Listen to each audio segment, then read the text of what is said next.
it. Now, a great many people settle into their retirement with a nice Hornby 00. But Peter Smykler, king of the train spotters, bought a real train and, believing he'd still have some friends left, a carriage for passengers. Then he bought a couple of miles of track so that now he can spend his weekends going from one end to the other. Now, I can understand why people would want to save classic cars, because you can go charging around actually enjoying them, and same with classic planes. But classic trains, I mean, it's not that fast. It's not that fast, and it's hard to find a piece of track. It took me 6 or 7 years of negotiations to get this little piece of track. So what's the appeal then if it's kind of not fast, if it's not exciting? Well, it doesn't have to be fast to be fun. It doesn't have to be fast to be fun. I must remember that. It's going to cost an absolute fortune in fuel, hasn't it, every time you whiz it down to the end of your track and back? Well, at low speed, it burns about 6 gallons an hour. So that's $6 roughly, or less. So how often do you have to fill it up? I haven't filled this thing since 1985.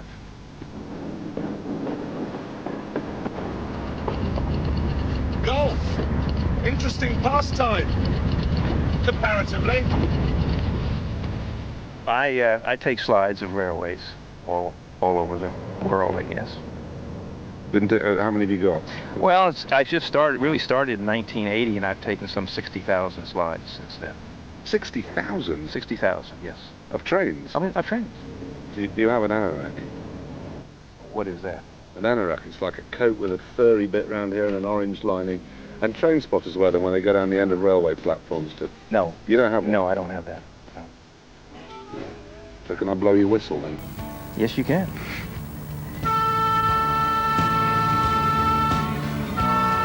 The problem here is that I never wanted to be a train driver when I was growing up. I always wanted to do nature. It's radar on it, can see us as sure as eggs are eggs. What we'll do, oh, that's fantastic. Well, we'll wait till the morning, come back then. We can get up really, really close. That's brilliant.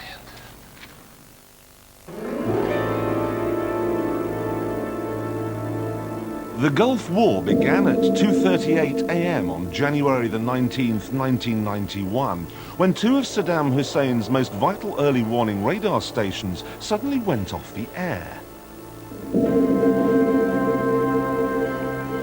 They'd been destroyed without warning in a hailstorm of rockets, missiles and heavy machine gun fire, all of which had come from an unseen swarm of ground-hugging Apache helicopter gunships. These machines became known among the Iraqi troops as the Black Death. Now, strangely, the Chinook transport helicopter, the one with the two blades back and front, is faster than this, and so is its Russian equivalent.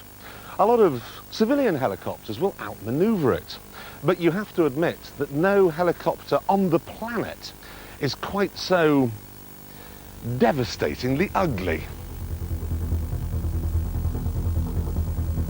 This helicopter is the Corps Commander's best asset. It's the most mobile. We can pop up from behind trees. We can move out from the side of a hill laterally. Then, for hors d'oeuvre, it can serve up 1,200 shrapnel bullets, 4 air-to-air missiles, and 38 rockets. And then you have the pilots who, in this, the Viper Squadron, have a motto: shoot to kill. Our job is to go deep as fast as we can, kill as many things as we can, and then get out.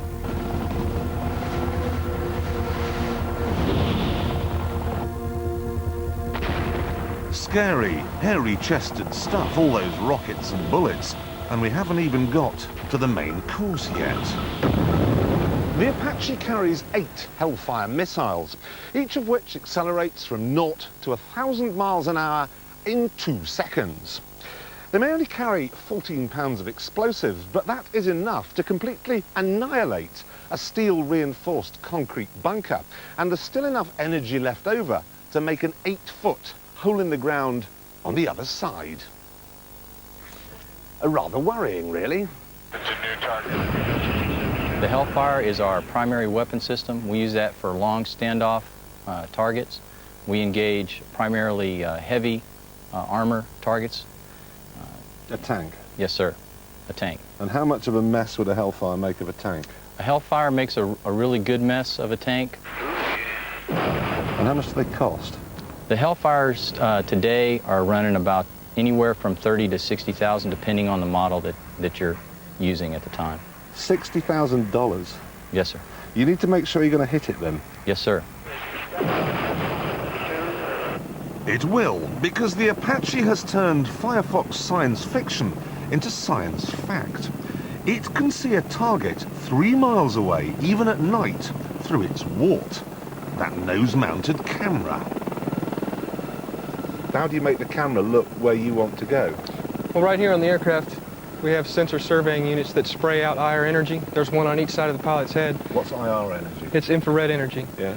And we have these infrared detectors on 2 on each side of the helmet. And using geometry and trigonometry, it triangulates the position of your head, and it sends a signal to move the sensor to where your head is looking. So you turn your head, And the camera turns with your head.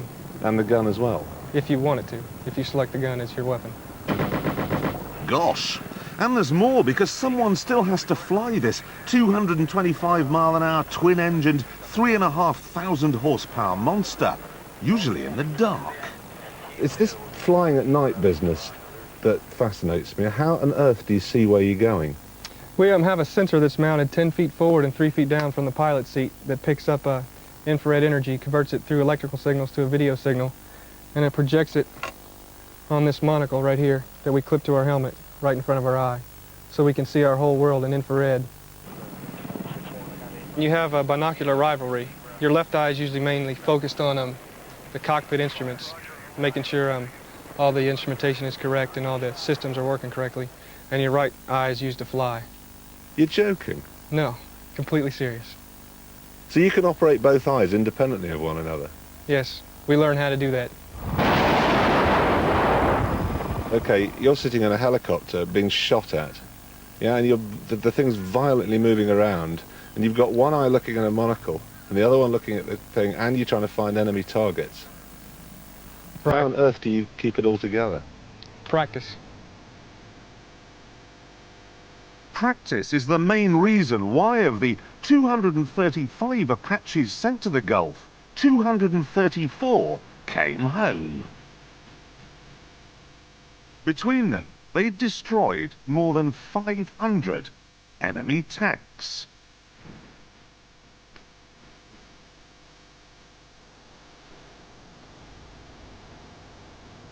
But now it's peacetime, and they can just get up there and fool around. Is this a big boy's toy?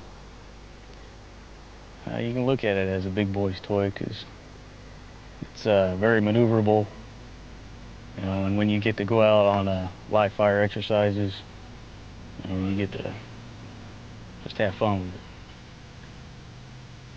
it. You get paid to do this, so it's not a better deal around, I don't think.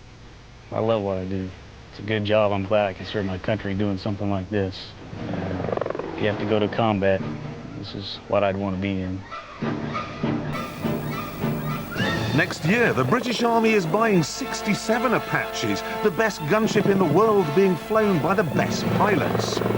Should be quite a combination.